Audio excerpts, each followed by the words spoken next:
जोहार, नमस्कार। कल रात्रि में हमारे साथियों के साथ मारपीट और तोड़फोड़ की घटनाएं हुई।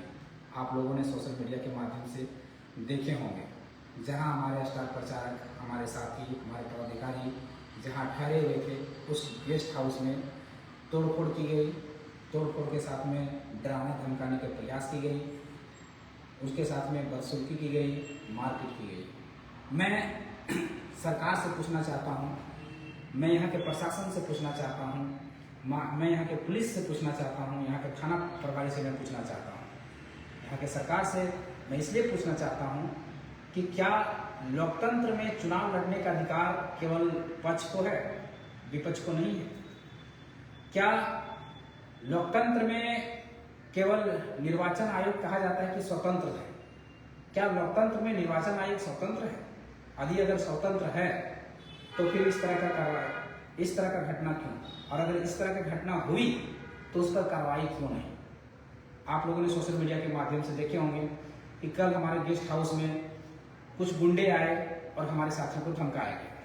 कहीं ना कहीं इस बात से सही ये साबित होता है कि हम लोग जो बढ़ चढ़ कर प्रचार प्रसार कर रहे हैं अपने प्रत्याशी के पक्ष में, हम लोगों ने किसी को डराया धमकाया नहीं, किसी को प्रलोभन नहीं किया। हम लोग केवल अपना प्रचार कर रहे हैं, अपने प्रत्याशी का प्रचार कर रहे हैं, अपने चुनाव चिन्ह का प्रचार कर रहे हैं, अपने क्रमांक संख्या का प्रचार कर रहे हैं, गांव-गांव जा रहे हैं, डोर टू डोर जा रहे हैं। तो इनके अंदर एक डर पैदा हो गया कि कहीं ये लोग हमारे सीट को ले ना जाए, हमारे सीट को निकाल ना ले, जो हमारी बपोती कहा जाता है इनका। ऐसे तो लोकतंत्र में बपोती किसी का होता नहीं है, लेकिन इनको लगता है कि ये सीट हमारा बपोती है, जिस कारण से हमारे साथियों को डराया गया, धमकाया गया, ताकि हमारे साथी प्रचार करने ना जा पाए। हमारे साथी कल 30 साथी आए हैं प्रचार करने के लिए। एक हुजूम उमड़ पड़ा है, पूरे झारखंड के कोने कोने से लोग आ रहे हैं, पदाधिकारी आ रहे हैं, स्टार प्रचारक आ रहे हैं। उनको रोकने के लिए हमने व्यवस्था की। व्यवस्था करने के बाद इन लोगों ने देखा कि ये लोग बाहर से आ रहे हैं, तो इनको डराया जाए, ये लोग धमकाया जाए। अगर डराएंगे, धमकाएंगे तो ये प्रत्याशी को अकेला छोड़कर अपने घर की ओर प्रस्थान करें। लेकिन ऐसा होने वाला नहीं है, कतई नहीं है।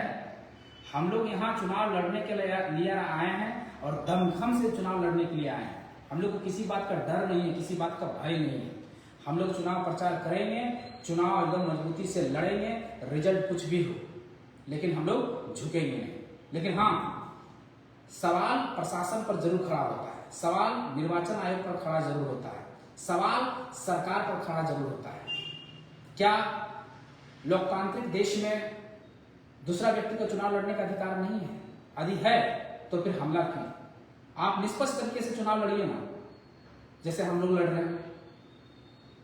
वही मोबिलाइज करने के तरीके, दारू, मुर्गा, पेट्रोल, धोती, साड़ी, लुंगी, गमछा और विभिन्न तरह के प्रलोभन वाली योजनाएं। और अगर इससे भी अगर मोहित नहीं हो पाए तो विपक्ष को कैसे, जो चुनाव लड़ रहे हैं उसके विपक्ष में, उसको कैसे कमजोर किया जाए, उसके लिए गुंडागर्दी शुरू कर दी जाती है, विभिन्न हथकंडे अपनाए जाते हैं उसे रोकने के लिए। क्यों?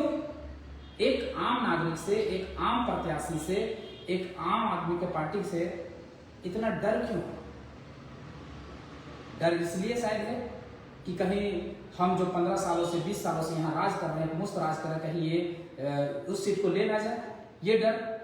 अगर आपने सही में काम किया होता, अगर सही में आप विकास किए होते, सही में जनता की समस्या को सुने होते, सही में जनता के दर्द को जाने होते, उनकी पीड़ा, उनके दुख, उनके तकलीफ को, अगर उनकी बातों को अगर सदन में रखे होते, उनकी समस्याओं को समाधान किए होते, तो आज आपको ये नौबत नहीं आती, ये आपका नौबत नहीं आती और आपको ये करने की जरूरत भी नहीं पड़ती, मारपीट करने की जरूरत नहीं पड़ती।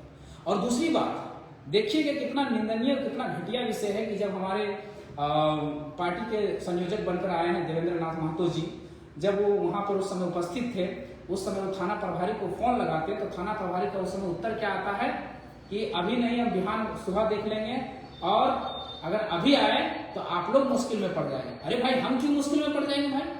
जब यहाँ आचार संहिता लागू है, सेंसिटिव एरिया है, सेंसिटिव घोषित किया गया है, तो आपको सुरक्षा देना आपका काम है। और आप उल्टा, आप पुलिस हैं कि गुंडा है?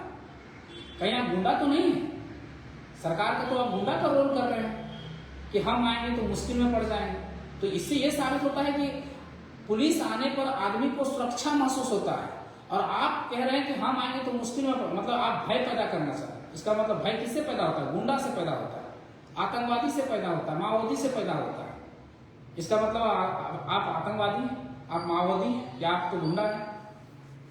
जब आपके आने से अगर डर पैदा हो, आम आदमी के, आम जनमानस के अंदर में अगर डर पैदा होने लगे, तो आप तो इसका मतलब गुंडा है। पुलिस के आने से लोग, जनता सुरक्षा महसूस करती है, अपने आप को सुरक्षित महसूस करती है, और आप उल्टा धमका रहे हैं कि हम आएंगे तो मुश्किल में पड़ जाएंगे। कितना दुर्भाग्य विषय है, कितना दुर्भाग्य की बात है कि आपके मुख से, थानेदार के मुख से ये शब्द निकलते हैं, और वो भी तब जब यहाँ पर आचार संहिता लागू, जब यहाँ पर चुनाव प्रचार चल रहा, जब यहाँ पर इस एरिया में सारे बड़े बड़े नेता, मंत्री, विधायक, सांसद, हाई प्रोफाइल लोगों का आना जाना है, तब आप ये बातें कर रहे हैं।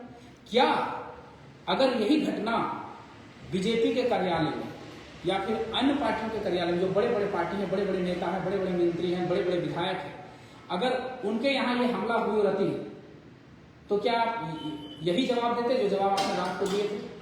नहीं, ये जवाब आप कतई नहीं देते। आपका ये उत्तर कतई नहीं होता।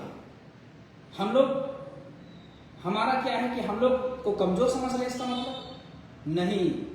जो लोग वहां कल खड़े थे, वहां प्रत्याशी खुद मौजूद था मेरा, कल दिन अगर वो सदन भी जा सकते हैं। आपको इस बात का एहसास होना चाहिए था, इस बात की जानकारी होना चाहिए था। हमारा अभी प्रत्याशी चुनाव में खड़ा है। आप अगर बताइए ना, अगर आपके पास, अगर दूसरे पार्टियों के पास अगर ये घटना हुई रहती, तो क्या तब भी आप इसी तरह का कार्रवाई करते, इसी तरह का संज्ञान लेते कि हम रात में नहीं आएंगे, सुबह आएंगे, और अगर हम रात में आ गए तो आपको दिक्कत हो जाएगी? क्या आप ये बात तब बोल पाते? क्या आप अगर इनके चंपई सोरेन के आवास में अगर इस तरह का कार्यक्रम, इस तरह का घटना हुआ रहता, तो क्या आप ये बात बोल पाते? चाहे चंपई सोरेन के बेटे के कार्यालय है, जहां उनका गेस्ट रुके हुए हैं, जहां उनके प्रचारक रुके हुए हैं, वहां ये हमला हुई रहती, तो तब भी आप यही बात करते? नहीं करते। तब आप आते, दौड़े दौड़े आते। इसका मतलब है कि आप लोगों ने लोकतंत्र को स्थापित नहीं किया। इसका मतलब आप संविधान को नहीं मानते। इसका मतलब आप कानून को नहीं मानते, या कानून में हम लोग को समानता नहीं देते, या समानता नहीं मानते। वीआईपी के लिए अलग कानून है, आपके लिए अलग कानून है। वीआईपी के लिए अलग संविधान है, आपके लिए अलग संविधान है।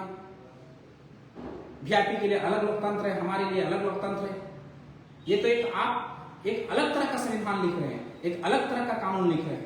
जनता आपको देख रही है, जनता आपको सुन रही है। इसका उत्तर आपको देना पड़ेगा, इसका जवाब आपको देना पड़ेगा।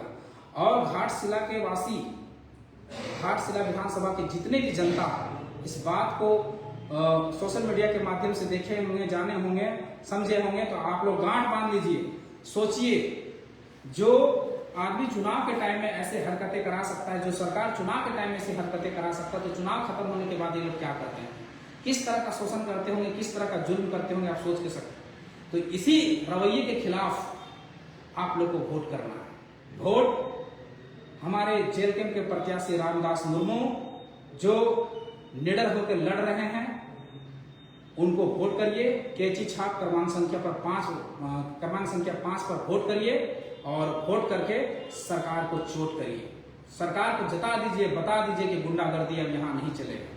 गुंडागर्दी यहाँ लोकतंत्र स्थापित होगा, और संविधान का शासन चलेगा, कानून का शासन चलेगा। किसी का व्यक्तिगत शासन नहीं चलेगा, किसी सरकार का शासन नहीं चलेगा। ये देश, ये राज्य, ये विधानसभा संविधान से चलेगा, ये विधानसभा कानून से चलेगा, ना कि आपकी गुंडागर्दी से चलेगा। इसलिए घाटशिला विधानसभा वासियों, आपके पास बहुत अच्छा मौका है, बहुत सुनहरा मौका है। पहले आपके पास ऑप्शन नहीं होते थे चुनाव करने का, अब आपके पास जेल कैंप नाम का ऑप्शन है। आपके पास एक अच्छा कर्मठ प्रत्याशी हमने दिया है, शिक्षित प्रत्याशी को दिए हैं। रामदास मुर्मू एक पढ़े लिखे एमएससी बीएड छात्र हैं, उसको अधिक से अधिक वोट कीजिए और इस गुंडागर्दी पर चोट कीजिए। कैची छाप 5 नंबर पर वोट कीजिए और शोषण से मुक्ति पाइए।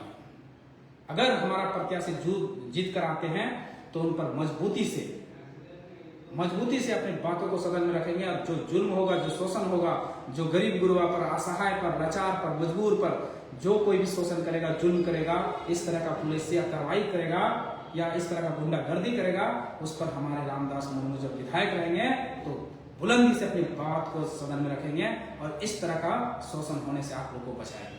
इसलिए घाटशिला वासियों, आप लोग कतई नहीं भूलें, एक शिक्षित उम्मीदवार को, एक निडर उम्मीदवार को, रामदास मुर्मू को चुनने का प्रयास करें। चिट्ठी छाप क्रमांक संख्या 5 पर बटन दबाकर। धन्यवाद। जय झारखंड।